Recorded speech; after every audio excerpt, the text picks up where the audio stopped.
안녕하세요. 반갑습니다. 정순열입니다. 양명부실증은 지난 편으로 마무리하고 이 편에서는 합법의 금기에 관한 내용과 양명병 변증에 속하는 양명서별발항증에 대해 말씀드리겠습니다.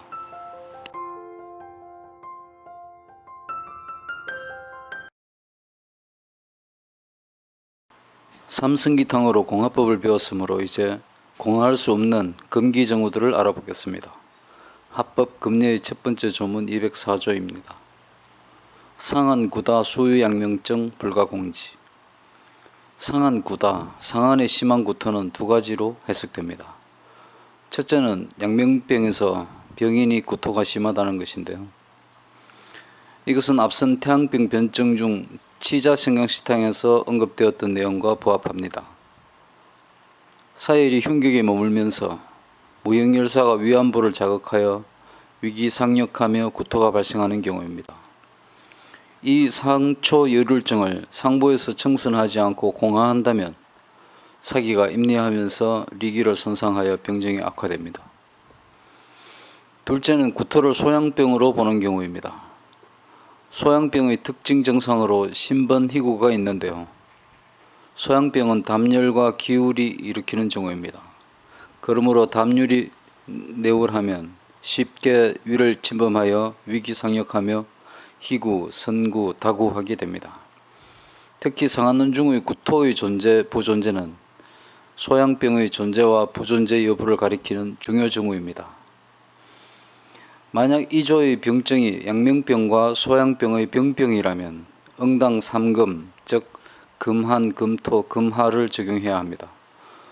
소양의 양기는 약하고 열이기 때문에 항사력이 부족하므로 한토하법은 사기를 제거하지 못할 뿐만 아니라 소양 전기의 손상을 유발하기 때문입니다. 그러므로 소양과 양명이 동병일 땐 단지 화해 위주로 치료하거나 화해법의 기초 위에 합법을 겸할 수는 있지만 결코 합법을 단독으로 시행할 수는 없습니다. 만약 양명병으로 구토한다면 이는 장벽의 혈액순환이 어려우면서 괴사까지 발생한 교착성 장폐색일 가능성이 높습니다. 교착성 장폐색의 증상은 부대변, 불배기, 요제통, 복만통, 조열, 섬어이며 특징적 증상으로 구토가 발생합니다. 중경이 이런 병인에게 승기탕을 투여하였다가 장천공이 되거나 감염 중독성 쇼크로 사망하는 경우를 만난 것이 아닐까 하는 추측도 가능합니다. 그러므로 양명병에 구토하는 경우에는 공화할 수 없습니다. 합법 금례 두 번째 조문 205조를 보겠습니다. 양명병 심화 경만자 불가 공지. 양명의 경맥은 두면을 이어 흉부와 복부로 이어집니다. 그러므로 상중하초의 복부 부위는 모두 양명에 속합니다. 심화 역시 양명이 주관하는 부위는 맞습니다. 그렇지만 양명부실증의 부위는 될 수 없습니다. 공화하는 양명부실증은 복만통, 요제통, 복, 대만, 불통이어서 그 부위가 대복, 즉 제주의 하복입니다. 그러므로 심화는 공화할 수 있는 양명부실증의 부위가 아닙니다. 심화 경만. 만약 사기가 입부하여 심화 경만하다면 사기의 위치가 높은 곳에 자리하고 있기 때문에 그 세를 따라서 사기를 인도하는 인세리도로 보았어도 상부의 사기를 성급하게 공화하는 것은 병정을 악화시킬 뿐입니다. 그리고 원문의 심화경만은 심화비증일 가능성이 높습니다. 심화비는 위양이 허한데다가 재차 사기의 간섭을 받아 조성되는 병이므로 공화하면 위기를 더욱 손상하고 좋지 못한 결과가 나타날 것입니다. 그러므로 심화비경은 공화할 수 있는 정이 아닙니다.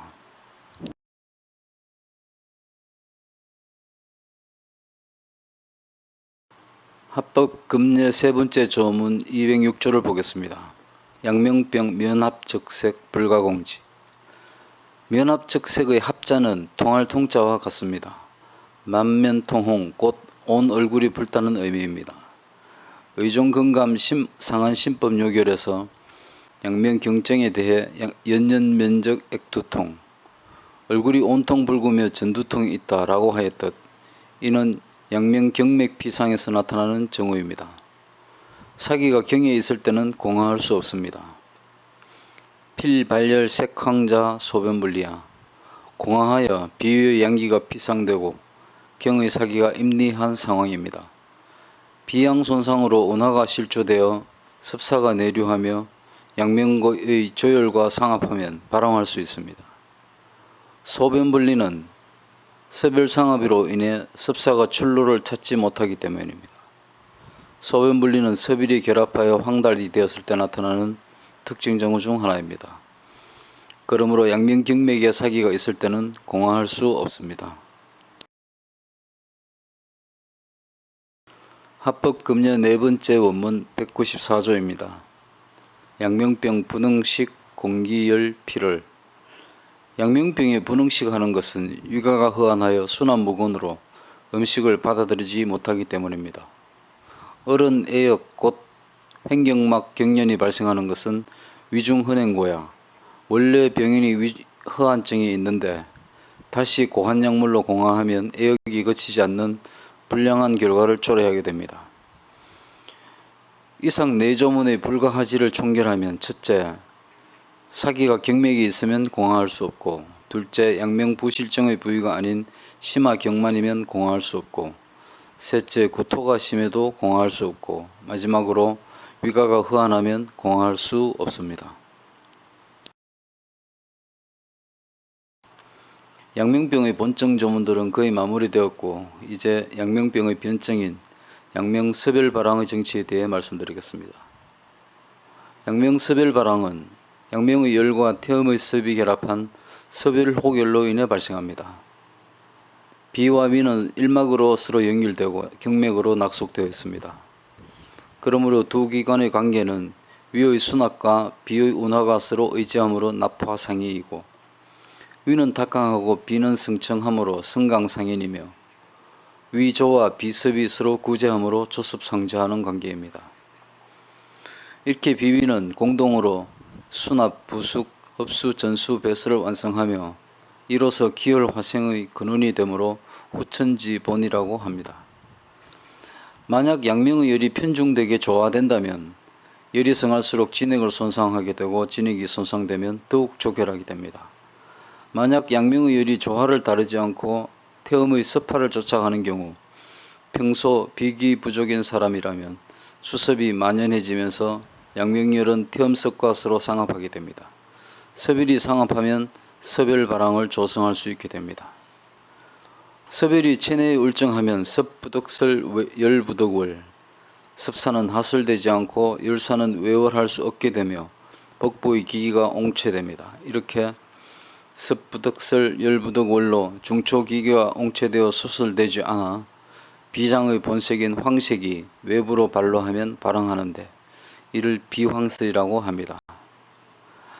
만약 기기가 저할되며 간담기기소설에 영향을 주면 담즙이 상도를 순행하지 못하고 혈액으로 역류하며 기부에 넘쳐나게 됩니다. 이로써 신황을 발하는데 이는 담황설입니다.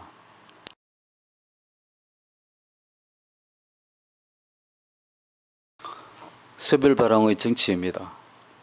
발항의 주요 정후에는 소변분리, 단도한출, 신황, 복만, 가린수장, 심중오농이 있습니다.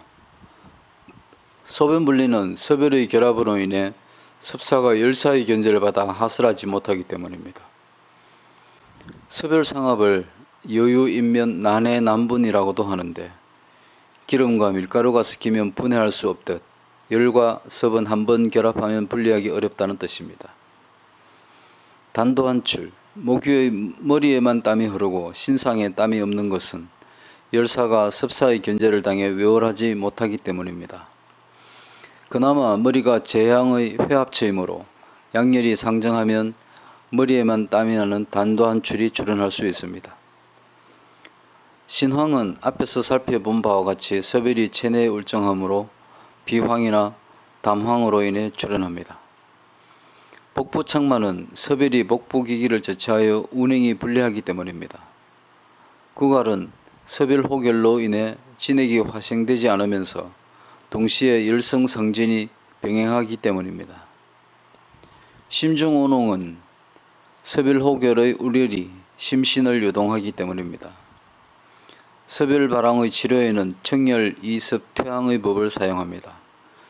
지방은 인진오탕을 비롯한 3가지 방제에서 선용합니다. 이는 원문을 볼 때 자세히 다루겠습니다. 다음 편에서는 섭일바랑의 원문들을 보며 지법과 지방을 공부하도록 하겠습니다. 아울러 한섭바랑에 대해서도 말씀드리도록 하겠습니다. 이태백의 고향을 그리워하는 시 한 편을 끝으로 오늘은 이만 마칩니다. 시청 감사합니다. 정야사 이태백. 머리맡에 밝은 달빛, 땅에 내린 서리인가. 머리 들어 밝은 달 바라보다 고개 숙여 고향을 생각한다.